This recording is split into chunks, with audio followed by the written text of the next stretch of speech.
बीकानेर में शिक्षा मंत्री मदन दिलावर ने कहा कि शिक्षा विभाग के मंत्रालय कर्मचारियों के पदों का पुनर्गठन किया जाएगा। शिक्षा मंत्री ने गुरुवार को माध्यमिक शिक्षा निदेशालय द्वारा राजकीय पशु चिकित्सा एवं पशु विज्ञान विश्वविद्यालय के सभागार में आयोजित शिक्षा विभागीय मंत्रालय एवं सहायक कर्मचारियों के राज्य स्तरीय सम्मान समारोह के दौरान यह बात कही।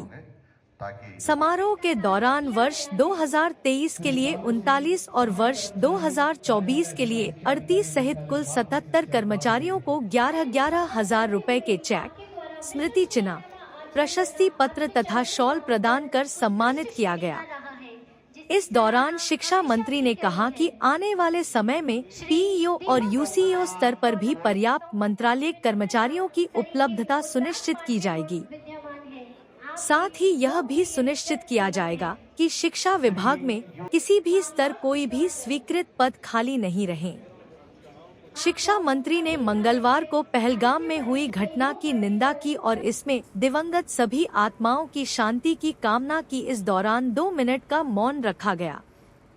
इससे पहले उन्होंने प्रशस्तियां, पुस्तक का विमोचन किया। इससे पहले अतिथियों ने दीप प्रज्वलित कर कार्यक्रम की शुरुआत की। राजकीय महारानी और बारहगुवाड़ स्कूल की बालिकाओं द्वारा सरस्वती वंदना और स्वागत गीत प्रस्तुत किया गया। अतिथियों ने 31वें और 32वें सम्मान समारोह के दौरान चयनित सभी कर्मचारियों को सम्मानित किया।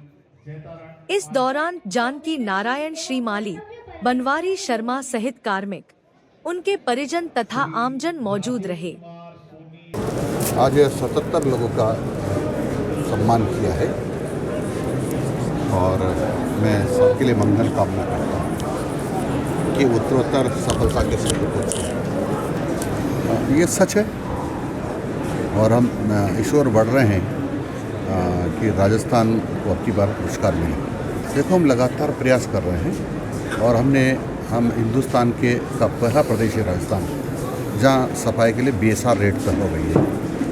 आज तक हिंदुस्तान के किसी प्रदेश की बीएसआर रेट तय नहीं है और हम 1 लाख रुपए कम से कम एक पंचायत को भारत सरकार और राजस्थान सरकार मिल करके 1 लाख रुपए महीना दे रही है, परंतु अपेक्षित सफाई नहीं हो पा रही है। हम कोशिश कर रहे हैं कर्मचारियों को समझा कर, बुझा कर, उनको डांट कर, पुचकार कर, सब तरह से हम कोशिश कर रहे हैं कि राजस्थान इस स्वच्छता के मामले में कम से कम 1.5 साल के अंदर हिंदुस्तान में राजस्थान ग्रामीण प्रथम आए।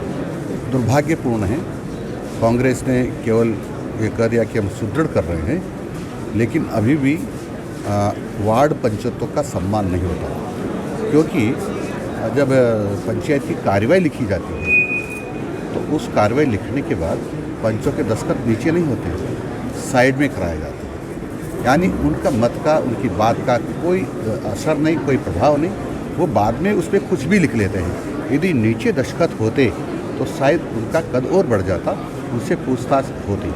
लेकिन अब हमने प्रारंभ किया है कि साइड में दस्तखत नहीं होंगे, कार्रवाई लिखेंगे, उसके बाद उसका निष्कर्ष लिखेंगे कि हमारे पास कितना संसाधन है, कितने काम कर सकते हैं। उसके बाद पंच काम उसके दस्तखत करेंगे। यानी सरपंच को मजबूरन जो उस मीटिंग में जो पास होगा वही करना पड़ेगा और उसके ज़्यादा दाएँ बाएँ जाएंगे तो पुनः मीटिंग बुलाएंगे। अदरवाइज सरपंच के खिलाफ सख्त कार्रवाई हो सकती है। इसलिए इसको मजबूत करने का काम हम कर रहे हैं। ये बहुत ही हम सब लोगों के लिए चिंता का विषय है, निंदनीय है, ये कायरतापूर्ण कृत्य है।